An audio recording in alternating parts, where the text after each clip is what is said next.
Les puissances étrangères multiplient les efforts pour entrer en contact avec les nouveaux maîtres de la Syrie. L'UE va envoyer un diplomate sur place. Poutine accuse les États-Unis d'alimenter une escalade du conflit en Ukraine. Selon le chef du Kremlin, les Américains poussent la Russie vers ses lignes rouges. La course contre la montre pour sauver les habitants se poursuit à Mayotte, après le passage meurtrier du cyclone Chido sur l'archipel. La Cour constitutionnelle sud-coréenne lance l'examen de la destitution du président Yoon. Si elle confirme cette motion, une élection présidentielle devra être tenue dans les 2 mois.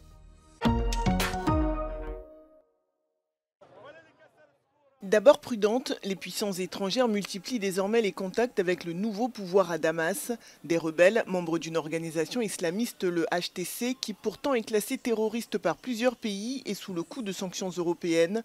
Un haut représentant de l'UE est attendu dans la capitale syrienne pour rencontrer ses nouveaux dirigeants. I've also tasked European top diplomat in Syria to go to Damascus to make the contacts with the new government and people there. So we will also discuss today in the Foreign Affairs Council how we engage with the new leadership of Syria and on what level. Dimanche, le Quai d'Orsay a confirmé l'envoi de diplomates français mardi en Syrie.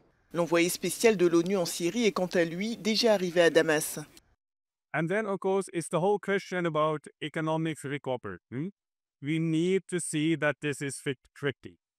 We will hopefully see a quick end to sanctions so that you can see really rallying around building up Syria yet. Le chef de la diplomatie anglaise, David Lammy, a confirmé que Londres avait déjà établi un contact avec les nouveaux maîtres de la Syrie, tout comme les États-Unis qui précisent vouloir aussi localiser Austin Tice, un journaliste américain enlevé en Syrie en 2012.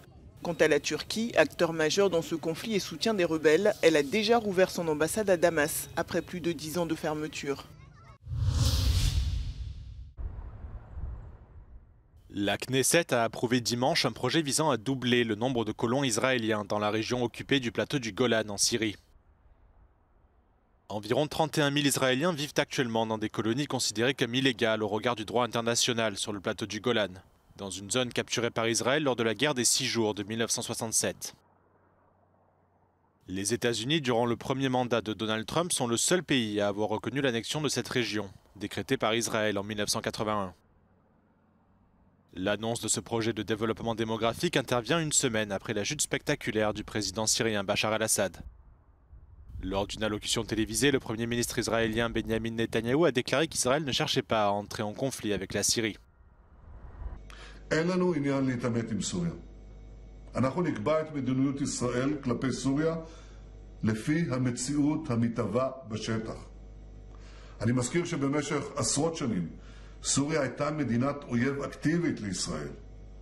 היא תקפה אותנו שוב ושוב, היא אפשרה לאחרים לתקוף אותנו משטחה, היא אפשרה לאיראן לחמש את חיזבאללה דרך שטחה. Depuis que les groupes rebelles ont mis fin aux 24 ans de règne de Bachar al-Assad en prenant le contrôle de Damas, Israël a mené des centaines de frappes aériennes sur le territoire syrien. Les autorités affirment que ces bombardements visent à détruire des dépôts d'armes pour éviter qu'ils ne tombent entre les mains de leurs ennemis. Mais ces frappes ont été fermement critiquées par le dirigeant de facto de la Syrie, Ahmed al-Shara, qui a déclaré qu'elle franchissait les lignes rouges et risquait d'aggraver les tensions au Moyen-Orient.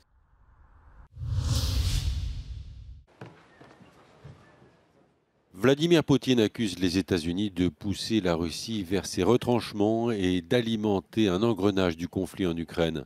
Le chef du Kremlin a mis en garde les États-Unis alors qu'il s'exprimait devant les responsables du ministère russe de la Défense. США продолжают накачивать фактически нелегитимный правящий режим в Киеве оружием и деньгами.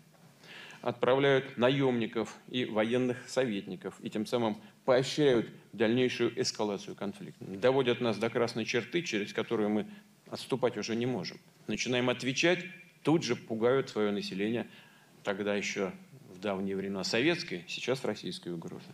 Sur le terrain, l'armée ukrainienne recule à un rythme plus soutenu depuis l'automne. La Russie assure avoir pris le contrôle de 189 localités depuis le début de l'année. De son côté, Kiev réclame davantage de soutien de ses alliés occidentaux. Donald Trump appelle à un cessez-le-feu immédiat et l'administration américaine dénonce la présence de soldats nord-coréens aux côtés des troupes russes.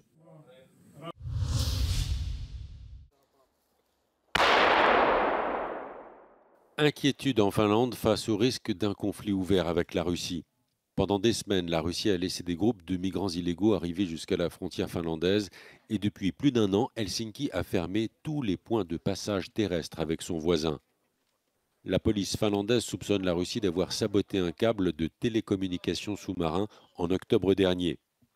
Dans la Baltique, le système de navigation par satellite a récemment enregistré des perturbations et là encore, Moscou est montré du doigt. The Finnish Border Guard has been always an organization, a readiness organization, which has built its capabilities to operate in a situation like today. But of course, it is also true that, for example, the phenomenon of shadow fleet, phenomenon of GPS disturbance, and illegal immigration in the eastern borders are something that we have seen only in last years. We have seen, let's say, cable cuts, cable breakdown points, which are under criminal investigation. As I mentioned before, we also see a threat for an environmental accident in the Gulf of Finland, and one part of this is GPS disturbance, which can be seen especially in the eastern parts of Gulf of Finland. L'entraînement régulier des conscrits et réservistes est traditionnellement au cœur de la doctrine de défense finlandaise. Une seule chose a changé, la Finlande fait désormais partie de l'OTAN.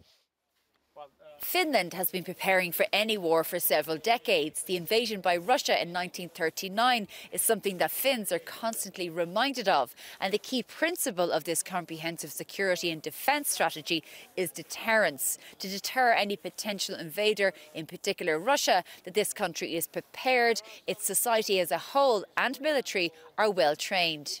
It's not aimed only towards Finland or the neighboring countries, but Russia is trying to destabilize the whole of Europe. So the whole Europe has to take this hybrid war seriously. And because Russia cannot pressure us by threatening in the way of conventional war, because we are all members of NATO, the hybrid war is the mean they use to threaten us. La Finlande est favorable à une augmentation générale des budgets consacrés à la défense au sein des pays de l'Union européenne et de l'OTAN.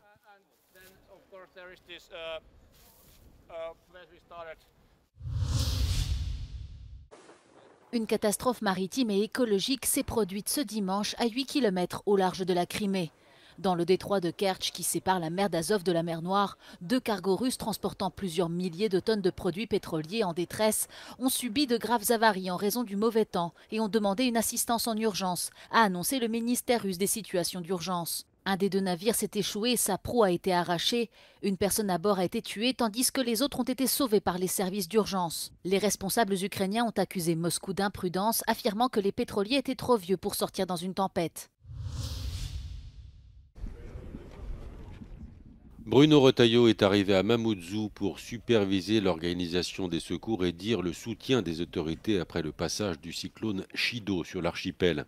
Mayotte n'avait pas enregistré de cyclone aussi violent depuis 90 ans. Le ministre démissionnaire de l'Intérieur assure que tous les moyens sont mobilisés pour venir en aide aux sinistrés. Le problème, c'est que si ces efforts sont dispersés et s'il n'y a pas une conduite logistique, une coordination extrêmement robuste, tout ça sera vain. Voilà, ça c'est le job du préfet, de ses équipes, de chacun d'entre vous. Et donc vraiment, je compte sur vous.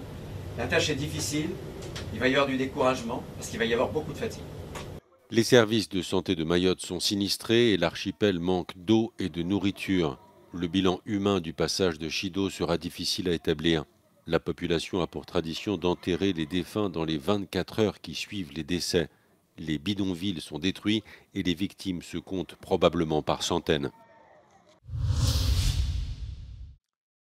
L'avenir politique de Yoon Suk-yeol est désormais entre les mains de la Cour constitutionnelle sud-coréenne. Celle-ci tient ce lundi une première réunion pour discuter du calendrier de la procédure de destitution qui vise le président déchu par le Parlement pour sa tentative ratée d'imposer la loi martiale. La Cour constitutionnelle a environ 6 mois pour se prononcer sur la validité de la motion de destitution adoptée samedi soir par les députés qui ont ainsi suspendu l'impopulaire dirigeant et sanctionné la brève loi martiale de la nuit du 3 au 4 décembre. 제1차 변론 준비기일을 12월 27일 금요일 오후 2시로 지정한다. 변론 준비기일에서 검찰, 경찰 등의 수사 기록을 조기에 확보한다. Si la Cour constitutionnelle confirme la motion de destitution, Yoon Suk-yeol sera déposé et une élection présidentielle devrait être tenue dans les 2 mois. Le vainqueur serait investi dès le lendemain du résultat, sans l'habituelle période de transition. La validation nécessite le soutien d'au moins 6 des 9 juges, mais la Cour n'en compte actuellement que 6. Ceux-ci devront donc voter à l'unanimité en faveur de cette mesure. Déguisés en Père Noël, ces milliers de manifestants se sont lancés dimanche dans une course dans les rues de Pristina. Un marathon annuel dans la capitale du Kosovo, organisé depuis près de 10 ans par une association dont le but est de soutenir les enfants hospitalisés. Près de Paris aussi a eu lieu une course de Père Noël sous les regards d'enfants impatients. Many people actually is asking us for gifts already. They already stopped it many times. I want a bicycle. I want a bicycle. Certains participants ont opté pour un costume plus original, celui du Grinch. Le Grinch, c'est aussi l'esprit de Noël. Mais à la fin, l'histoire se termine bien. C'est un Grinch gentil quand même. C'est pas le Grinch méchant. En Hongrie, certains participants au jogging du Père Noël ont fait monter la température dans la capitale Budapest, où il faisait 4 degrés ce dimanche. Nem annyira rossz, mint ahogy az ember ezt elképzelni. Tehát én amikor jöttem ide kabátba fáztam igazából, most átöltöztem ide a futógatyába.